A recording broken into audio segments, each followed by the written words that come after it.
Welcome back. With me today via Zoom is Ann Mundell from Amazing Hearing. Hi, Ann. How are you?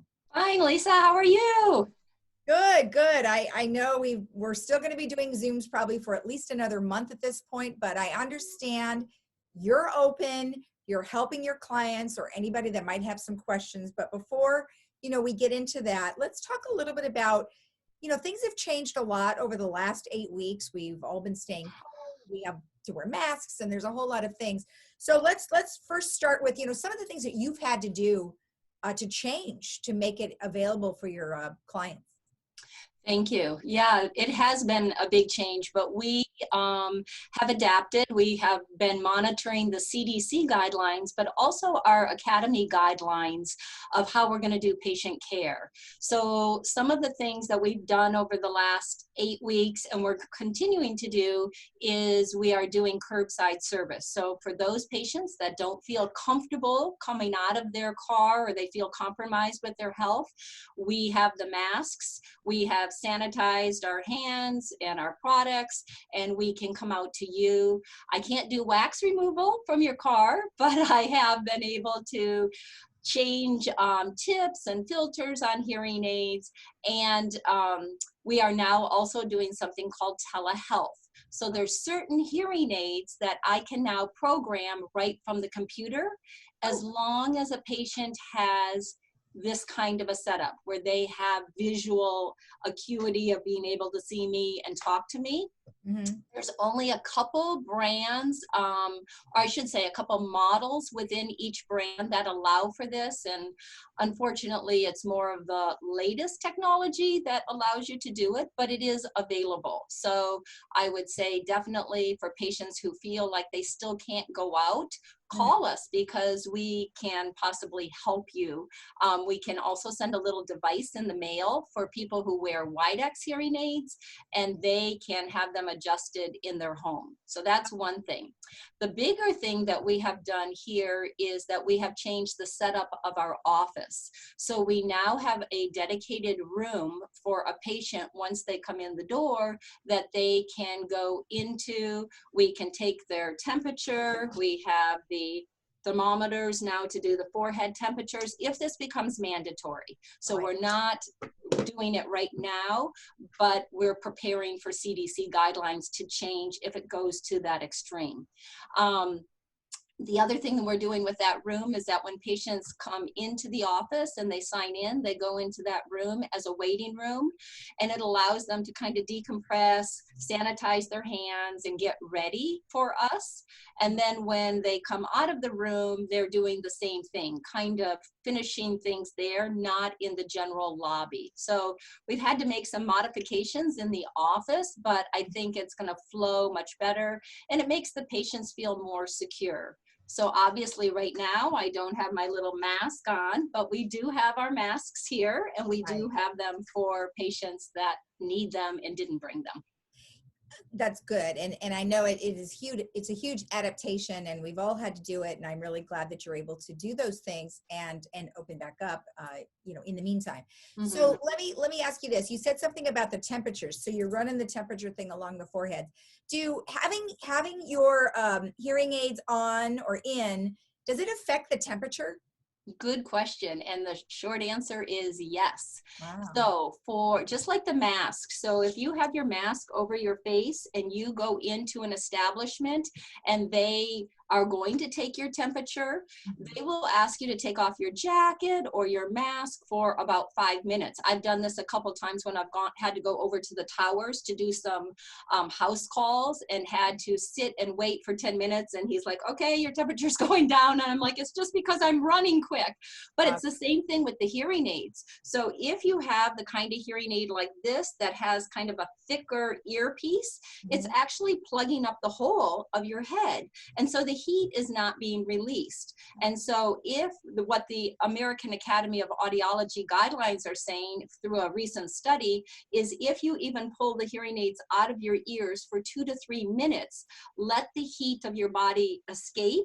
Then when you do the temperature, it will be a more accurate reading. So you don't want to get nervous to say, I didn't pass, I can't come into my doctor or whatever. No, just take your hearing aids out of your ears for a few minutes, rest, relax, and then have them take your temperature, and you'll get a much more accurate reading. That's interesting. I'd never even heard of that before, but I guess, is that something that people would know if they have hearing aids? I don't think so, because as an audiologist, I didn't even know it. I think they just did these studies as this COVID thing is happening, as to say, okay, proactively, what can we do?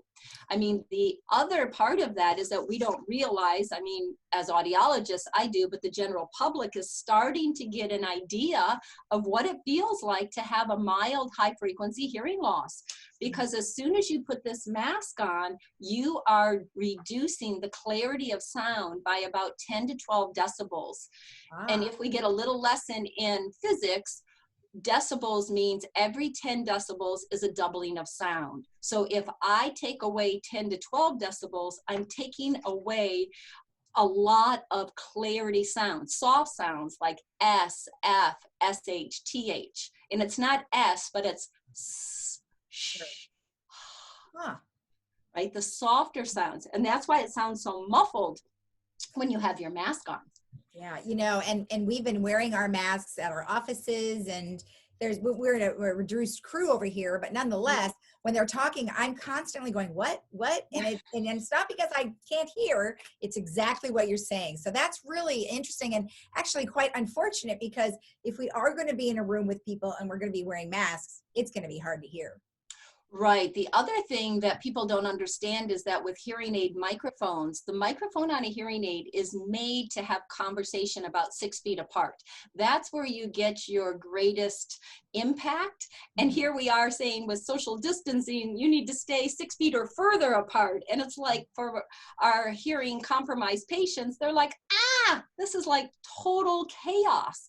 And so then that also leads into the isolation, right? That people have really been experiencing isolation and a lack of communication. And it, if anything, I hope gives a little empathy to those people who have to deal with this on an ongoing basis, that maybe we would appreciate more when they say, I hear you, but I don't understand, or could you come a little bit closer? It's because of those factors of communication that are being deprived, for sure. Exactly. You know, let's talk about the masks, because the masks themselves are, you know, they're cumbersome, but they're also on our ears a lot. And, you know, you take off your mask, your hearing aid might fly off. What are some things people can do? Well, thanks for asking, because it is between the glasses, the hearing aids, and the mask, there's a lot going on back there. And that's one thing that really patients want to be aware of, is that when they remove the mask, is that they don't take the hearing aid with it. We do have some of these in the office, and what this is it's a little 3D kind of grabber. My brother made them from Michigan, and he made them for a hospital in Michigan. And I'm like, hey, bro, I could use those for my patients. So we have a limited supply. I have about 50 of them right now. We're trying to get more. But basically, the way that this works is that you hook the mask on, and then when you put it behind your head, you can then monitor the length of what you want. But it puts the pressure on the back of your head rather than behind your ear. So the advantage of that is it takes the pressure off of the ear. It's putting it on the back of your head, and it's so much more comfortable. And that's what a lot of the nurses and doctor staff have been doing across the country, is getting those clips made. So this was just made from a 3D printer.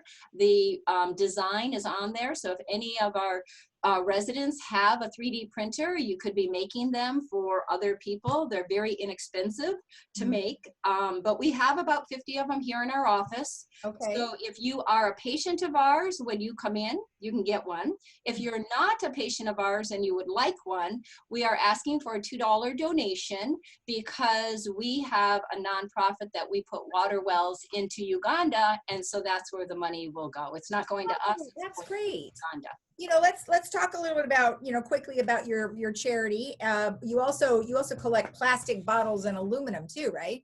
We do. So we have patients who bring in our plastic bottles and aluminum cans as long as they have that California CRV. So we're not taking anything, not milk containers, not laundry products, only California CRV. Okay. But over the last 10 years, we have put in 8 water wells in Uganda just from that project. So it's a passion of mine. I have done it for the last 10 years, but I love when my patients come in and they bring their bags of plastic bottles and cans because you're making a difference in the world.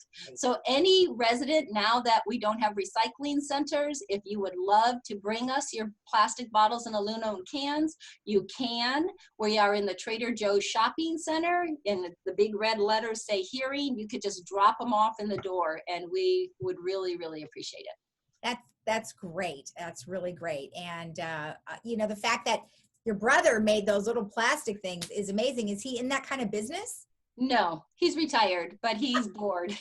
So he has a 3D printer.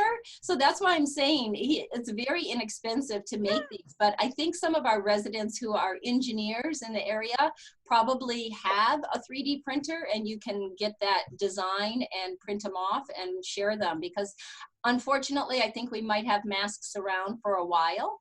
Yeah. And again, for those that have hearing loss, it is like a double whammy. So, you know, as much as you can enunciate through your mask, but, you know, prayerfully having a little bit more empathy to those people who have to deal with this even after COVID is over.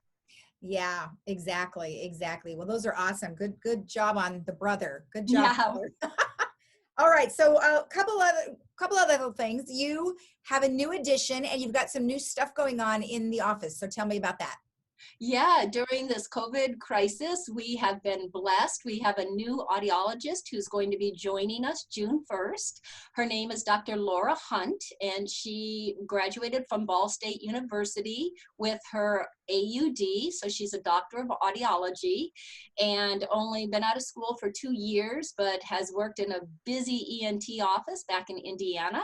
Her husband got a job transfer out here, which is why they were here, and she just fell into our lap, and we are so excited because she brings fresh ideas, but basically she's going to complement what I do. We were both trained in a very similar style, and I think our patients are going to love her. She's just a good down-home girl. And with that, so she'll be joining us June 1st. And with that, we are starting to have more displays in the office, working displays. So I'm going to just grab this little guy here. This is a central alerting system, and I don't have them plugged into the wall, but it's an alarm clock that flashes. It's very loud. It can also have a bed shaker, so you could put it under your pillow and it could shake you awake. Okay. But you can attach a lot of different devices to it. You can attach the doorbell ringer. You could have your cell phone. When it goes off, it could flash it. We can have a light flash, like a lamp. So you can see it's starting to flash a little bit as I'm doing this. But we will have more of these kinds of things on display. I think the biggest thing that people have found is that they might need this little guy, which is a TV amplifier. So what happens is he's by Bluetooth. So the base would plug in to your TV, and he sits on top. So people call it like a little iron, but basically this is a Bluetooth, and you could mute the volume of your TV or turn it down really low and then turn this on, and you can carry this around with you so that you're not disturbing your neighbors. So when you have neighbors who you hear the TV blaring loud, this is a $150 solution that has been amazing. And we've sold a lot of these during this COVID time. Oh, that's great. I guess the difference that sometimes people buy that big giant speaker that goes down below, and that's supposed to help too, but you cannot move that. You can only have it, you know, right there. But that's also a sound bar. So what people don't realize with TVs is the TVs are made today for visual, right? We have this beautiful screen, it's really thin, but the sound quality of the TV itself is very poor because the sound is either going down, out the sides or out the back. It doesn't come out the front anymore like in the old days when we had the woofer on the front and the subwoofer and it went towards you. So this guy brings the sound right to you. He's right next to your ear if you wanted him to be, rather than that sound bar is just enhancing the sound all over. Got it. Well, thanks for that clarification, because I really, when you were talking about that little thing, I wasn't sure what the difference was. So that's perfect. Well, awesome. Well, you guys are doing a great job. Are you open for people to walk in at this time?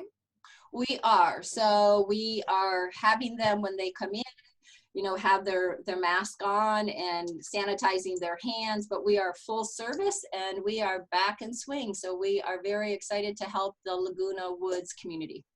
Love it. Well, thank you. That's perfect. I appreciate it. And thank you for taking the time, and you stay healthy. You too. Thank you, Lisa. And we'll be right back after this.